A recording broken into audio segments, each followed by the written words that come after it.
Hello guys, কেমন আছেন সকলেই? আশা করি সকলেই ভালো আছেন। আজকে আমরা ঘরের মধ্যে খুবই সহজে পিৎজা বানিয়ে দেখাবো। যদি আপনারা টিকটক অথবা ইউটিউব থেকে চিজওয়ালা পিৎজা দেখে খেতে মন চায়, তাহলে আমাদের ভিডিওটা আপনার দেখা উচিত। তো চলুন কিচেনে চলে যাওয়া যাক। তো সবচেয়ে প্রথমে আমি একটা খালি গামলা নিয়ে নিয়েছি, এর মধ্যে আমি ময়দা নিয়ে নিব। আমি যেহেতু আজকে 2টা পিৎজা বানাচ্ছি, তাই আমি 2 কাপ ময়দা নিব। আপনারা যদি একটা পিৎজা বানান তাহলে আমি যা ব্যবহার করব তার অর্ধেক পরিমাণ ব্যবহার করবেন। অতবার আমি 2 টেবিল চামচ পরিমাণ ইস্ট নিয়ে নিলাম এবং 1/4 কাপ পরিমাণ গুঁড়া দুধ নিয়ে নিলাম। এরপরে আমরা এই শুকনো উপকরণকে ভালো করে মিশিয়ে দেব। এরপরে আমরা এখানে স্বাদমতো লবণ দিয়ে কুসুম গরম পানি দিয়ে হালকা হালকা করে মাখিয়ে নেব। মনে রাখবেন, কুসুম গরম পানি দেওয়া লাগবে, ঠান্ডা পানি দিয়ে কখনোই এটা মাখতে যাবেন না। এরপরে এটা মাখানো ভালো মতো হয়ে গেলে, যেহেতু আমরা আগে এর মধ্যে চিনি দিই নাই, তাই এখন এর মধ্যে চিনি দিয়ে নিলাম। চিনি দেওয়ার পরে এটা ভালো করে মাখিয়ে হালকা করে গোল করে রাখবেন এবং উপর দিয়ে একটু তেল দিয়ে দিবেন। প্রায় 1 টেবিল চামচ পরিমাণ তেল দিয়ে হালকা করে মাখিয়ে এটা ধুয়ে দিবেন প্রায় 1 ঘন্টার জন্য। ধুয়ে দেওয়ার আগে আপনারা একটি পলিথিন দিয়ে এর মুখটা ভালো করে ঢেকে নেবেন, যেন বাহির থেকে কোনো হাওয়া বাতাস এর ভিতরে ঢুকতে না পারে। আপনারা চাইলে অ্যালুমিনিয়াম ফয়েলও ব্যবহার করতে পারেন, আমি এখানে পলিথিন ব্যবহার করেছি। এখন এটাকে 1 ঘন্টার জন্য রেখে দেব। এই 1 ঘন্টায় আমরা বাকি কাজগুলো করে নেব। আজকে যেই চিকেনটা আমি পিৎজার মধ্যে ব্যবহার করতে যাচ্ছি, সেই চিকেনটা এখন আমি পিস পিস করে নেব। আপনারা বেশি বড় করে পিস করবেন না, কারণ পিৎজার পিসগুলো সাধারণত ছোট ছোটই হয়, তাই আমি এরকম করে কেটে নিচ্ছি। আর মনে রাখবেন, এগুলো সিদ্ধ করার পরে আরো ছোট হয়ে যায়, তাই বুঝে শুনে কাটবেন কতটুকু কাটা লাগে। তো দেখতেই পাচ্ছেন যেমন করে আমি কেটেছি, প্রায় এরকম করে টুকরা করে কাটবেন। তো আমি সবগুলো চিকেন কেটে নিচ্ছি।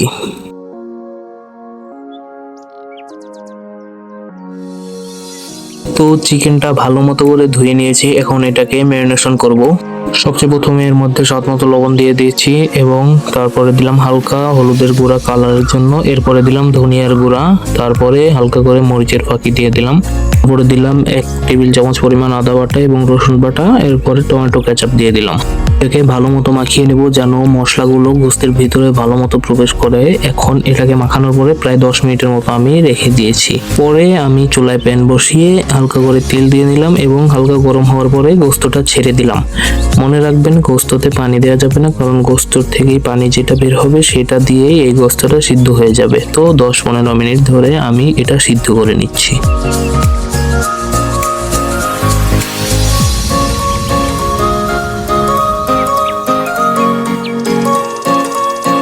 দেখতেই পাচ্ছেন আমার গোস্তটা মোটামুটি হয়ে এসেছে। এখন আমি এটাকে চুলার থেকে নামিয়ে নেব। এরপর পিৎজার উপরে যেসব সবজি ব্যবহার করা হয় আমি সেগুলো কেটে নিচ্ছি। এখন আমি কাটছি ক্যাপসিকাম, এটা চিকন চিকন করে লম্বা লম্বা করে কেটে নিচ্ছি। আমি একটাই ব্যবহার করছি 2টা পিৎজার মধ্যে, কারণ এটা অত বেশি দেওয়া লাগে না। এরপরে আমি পেঁয়াজ নিয়ে নিচ্ছি। আপনারা চাইলে পেঁয়াজ কিউব সাইজ করেও কেটে নিতে পারেন এবং সাধারণ সাইজ করেও কেটে নিতে পারেন। আমি একটু মোটা মোটা করে নর্মাল সাইজে কাটছি, আপনারা চাইলে যে কোনো সাইজে কাটতে পারেন। তো এখন আমি কেটে নিব সসেস। আমি 2টা সসেস নিয়েছি, এগুলো কিন্তু ঘরে বানানো। আপনারা যদি এই রেসিপি চান তাহলে অবশ্যই আমাকে কমেন্ট করুন, আমি অবশ্যই চেষ্টা করব এটার রেসিপি দিতে। তো যাই হোক, এটা আমি ভালো করে গোল গোল করে কেটে নিলাম। পরে আমাদের আটাটা নিয়ে আসবো। এটা প্রায় 1 ঘন্টা হয়ে গিয়েছে এতক্ষণে। দেখতেই পাচ্ছেন ফুলে ডাবল হয়ে গিয়েছে। আগে এমন ছিল, এখন এমন হয়ে গিয়েছে।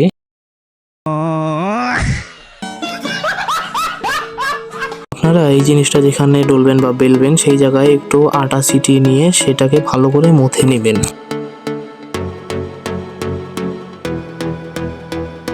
এরপরে আমি এটা হাতের সাহায্যেই গোল করে নিচ্ছি। আপনারা চাইলে বেলুন বা অন্য কিছু ব্যবহার করতে পারেন। সাধারণত পিৎজায় বেলুন ব্যবহার করে না, কারণ এটা একটু আঁকাবাঁকা হলেই ভালো লাগে।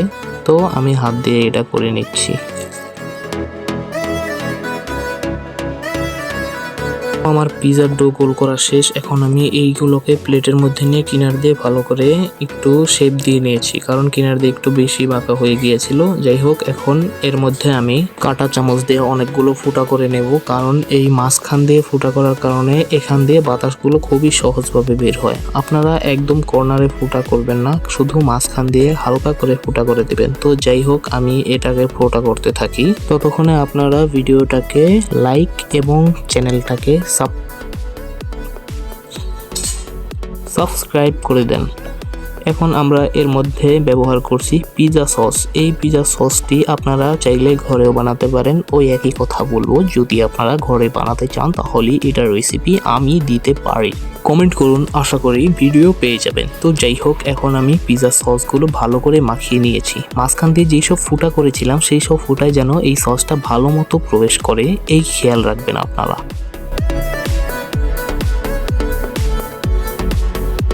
এখন আমরা পিৎজার উপর দিয়ে ভালো মতো চিজকে ছড়িয়ে দিচ্ছি। আমি একটু বেশি করে চিজ দিচ্ছি, কারণ চিজের কারণে পিৎজার ফ্লেভারটা খুবই ভালো আসে।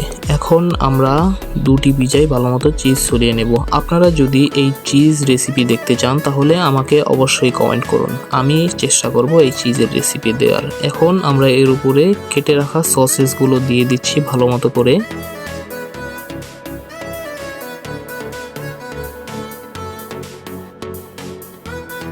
এরপরে আমরা ভুনা করে রাখা চিকেনগুলো এর উপরে দিয়ে দিচ্ছি। আমি একটু বেশি করেই চিকেন দিয়েছি, আপনারা চাইলে কম পরিমাণও দিতে পারেন।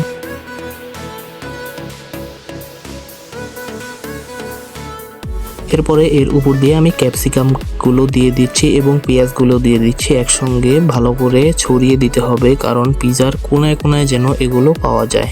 এরপরে এর উপর দিয়ে হালকা করে আরেকটা লেয়ারের চিজ দিয়ে দিয়েছি, কেননা এটা দিলে খুবই সুন্দর দেখা যাবে পিৎজা হওয়ার পরে। এখন আমরা পিৎজাগুলো ওভেনে দিয়ে দেব। আপনারা যদি চুলায় বানাতে চান তাহলে চুলায় বানাতে পারেন, আমি আজকে ওভেনে বানাচ্ছি, এর জন্য দুটি পিৎজা আমি ওভেনে দিয়ে দেব। ওভেনে পিৎজা দেওয়ার পরে আমরা ওভেনে পিৎজা মোডে পিৎজাটা বানিয়ে নেব। বানাবেন প্রায় 15 মিনিট। সো গাইস, ইতিমধ্যে পিৎজা হয়ে গিয়েছে, চলুন এটা পরিবেশন করা যাক। দেখতে পাচ্ছেন এখানে পিৎজা, আমি এটা চোখের সামনে দুইটি পিৎজাকে পড়ে থাকতে দেখে এটা যে গরম হবে এটা আমার মাথায় ছিল না। তো যাই হোক, একটা গেঞ্জির কাপড় দিয়ে এটাকে আমি ধরে নিলাম।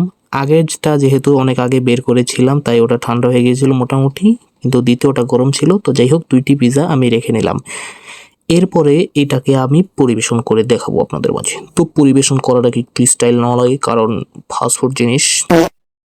যাই হোক, একটা ভালো মতো ছুরি নিয়ে নিলাম, ছুরি দিয়ে এখন এটা কাট করব। দেখতেই পাচ্ছেন কতটা নরম এবং সফট হয়েছে এই পিৎজাগুলো। আপনারা চাইলে এটা বাসায় খুবই সহজে ইজিতে বানিয়ে নিতে পারেন। আর এই পিৎজা বানানোর ক্ষেত্রে আমি একটা জিনিস স্কিপ করেছি আজকে, সেই জিনিসটা হচ্ছে অরিগ্যানো। হ্যাঁ, পিৎজার মধ্যে অরিগ্যানো খুবই প্রয়োজন, কিন্তু আমি এটা দিইনি ইচ্ছা করে। যাই হোক, এখন আমরা এই পিৎজাকে কাট করে এটা খেয়ে দেখব কেমন হয়েছে।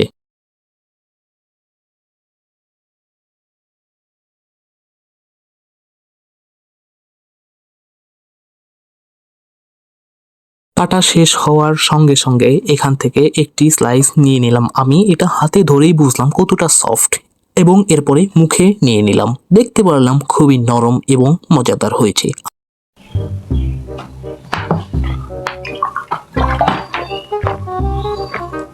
বুঝছস, রান্না বান্নার ভিডিও করতে আর ভালো লাগে না, কি করবো এটি দিয়ে।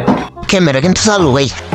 তো গাইস, দেখতেই পারলেন এতক্ষণে আমরা খুবই সহজে পিৎজা বানিয়ে দিলাম। আপনারা যদি এরকম পিৎজা খেতে চান চ্যানেলটাকে সাবস্ক্রাইব করুন এবং ভিডিওটাকে লাইক করে দিন। আমরা যেই সময় যা বানাবো সবচেয়ে প্রথমে আপনার কাছে এই ভিডিওটা চলে যাবে। তো চলুন, আজকের মতো আমি যাচ্ছি। এতক্ষণ আমি ছিলাম মুয়াজ আপনাদের পাশে, আজকে আসছি, বাই।